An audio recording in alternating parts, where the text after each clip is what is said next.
أعوذ بالله من الشيطان الرجيم. بسم الله الرحمن الرحيم. يا أيها المزمل قم الليل إلا قليلا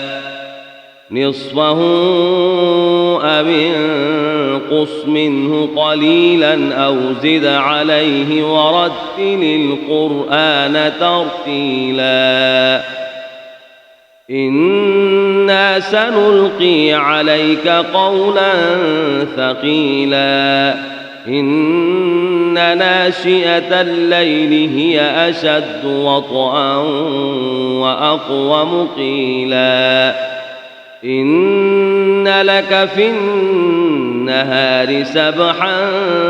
طويلا واذكر اسم ربك وتبتل إليه تبتيلا رب المشرق والمغرب لا إله إلا هو فاتخذه وكيلا واصبر على ما يقولون واهجرهم هجرا جميلا وذرني والمكذبين أولي النعمة ومهلهم قليلا إن لدينا أنكالا وجحيما وطعاما ذا غصة وعذابا أليما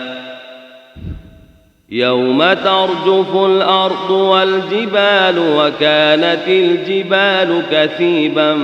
مهيلا إنا أرسلنا إليكم رسولا شاهدا عليكم كما أرسلنا إلى فرعون رسولا فعصى فرعون الرسول فأخذناه أخذا وبيلا فكيف تتقون إن كفرتم يوما يجعل الولدان شيبا السماء منفطر به كان وعده مفعولا إن هذه تذكرة فمن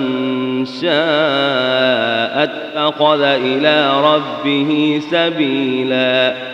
إن ربك يعلم أنك تقوم أدنى من ثلثي الليل ونصفه وثلثه وطائفة من الذين معك والله يقدر الليل والنهار علم أن لن تحصوه فتاب عليكم فاقرؤوا ما تيسر من القرآن علم أن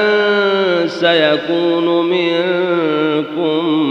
مرضى وآخرون يضربون في الأرض يبتغون من